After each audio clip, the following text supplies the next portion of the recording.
ये खबर जानना बेहद जरूरी है राहुल, क्योंकि ग्वालियर वैसे भी बहुत ज्यादा चर्चा में है। सुर्खियों में इसके पहले भी आया था। इसके और एक और नई सुर्खी आ गई है, क्योंकि ग्वालियर में एक बार फिर से सड़क धंस गई है। और ये जो सड़क धंसी है, अब ये जो पूरा मामला है घटनाक्रम में, वो भूतेश्वर मंदिर के पास का बताया जाता है। यहाँ की सड़क धंस गई है। सड़क में गिट्टी से भरा हुआ डंपर का टायर फंस गया है। सड़क के दोनों ओर अब लंबा जाम लग गया है।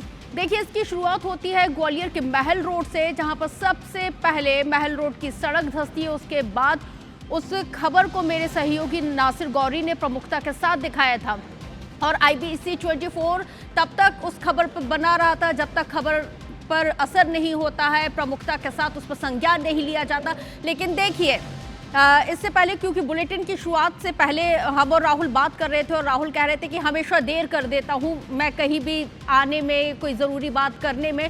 तो ऐसे ही लगता है ये जो मुनीर न्याजी का जो अशार है राहुल, वो यहाँ पर सबसे ज़्यादा सार्थक कि एकदम सटीक बैठ रहा है कि सरकार हमेशा देर कर देती है विकास कार्यों के मुद्दों को प्रमुखता के साथ यहाँ पे पूर्ण करने में, क्योंकि विपक्ष तो उठा रहा है मुद्दे, लेकिन सरकार ने यहाँ पे, जैसे अभी कुछ देर पहले जब विवेक पटैया से भी बातचीत हुई तो उन्होंने कहा था कि सड़कों के मेंटेनेंस के लिए 100 करोड़ रुपए का बजट अलॉट किया जाता है, बावजूद उसके जो मध्य प्रदेश की सड़कें हैं वो अजब गजब है। नासिर गौरी ज्यादा जानकारी के साथ मेरे साथ लाइव जुड़ गए हैं, जिनके साथ चर्चा की शुरुआत। नासिर, वाकई में 100 करोड़ रुपए का प्रावधान बजट में किया जाता है मध्य प्रदेश की सड़कों के रखरखाव के लिए, लेकिन सड़कें बता रही हैं कि क्या स्थिति है मध्य प्रदेश की सड़कों की। नया मैटर भूतेश्वर मंदिर का, सड़क धंस गई।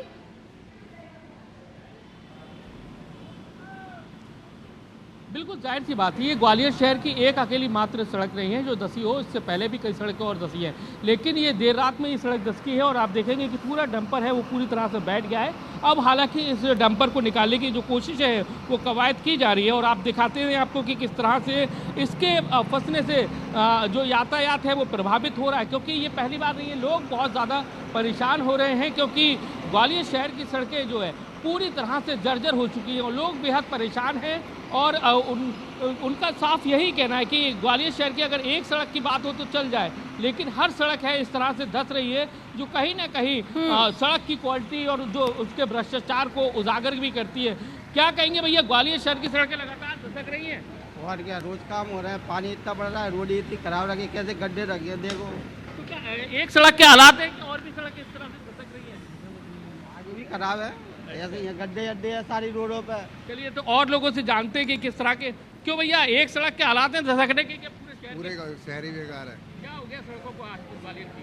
सब सड़कें बेकार डली हैं ग्वालियर की। कोई क्या कहेंगे, ग्वालियर शहर की सड़कें धसकती जा रही हैं? गड्ढे तो थे, लेकिन अब धसकना शुरू हो गया नहीं सड़कों का। क्या करेंगे, प्रशासन की कमी है, जब बनती है जब देखते नहीं क्या बन डालना है। लगता है कि भ्रष्टाचार की सड़कें हैं क्या ये? अब ये तो वो जाना बनाने वाले, मैं क्या कहूँगा इसमें। तो हमारे साथ में एडवोकेट सर, क्या कहेंगे, सड़कें धसकना शुरू हो गई हैं? गड्ढे तो थे, लेकिन सब्र धसक रही हैं, सब्र हर जगह धसक रही है। सिंधे की छावनी में धसक रही है। सिंधे की छावनी कितने गड्ढे हैं पेट्रोल पंप के सामने, और क्या। देखिए, सड़कों में गड्ढे तो थे, लेकिन गंभीर विषय है नासिर, क्योंकि ग्वालियर की अगर हम बात करते हैं तो ग्वालियर से कैबिनेट मंत्री ज्योतिरादित्य सिंधिया हैं, फिर विधानसभा स्पीकर नरेंद्र सिंह तोमर हैं, इसके साथ ही 2-2, 3-3 अगर हम बात करें तो कैबिनेट मंत्री। अगर उस हाई प्रोफाइल सीट की ये स्थिति है तो अंदाजा लगाया जा सकता है कि उन क्षेत्रों का क्या हाल रहा होगा जहां से कोई भी कैबिनेट मंत्री नहीं पहुंच रहा है। बहुत शुक्रिया जानकारी साझा करने के लिए।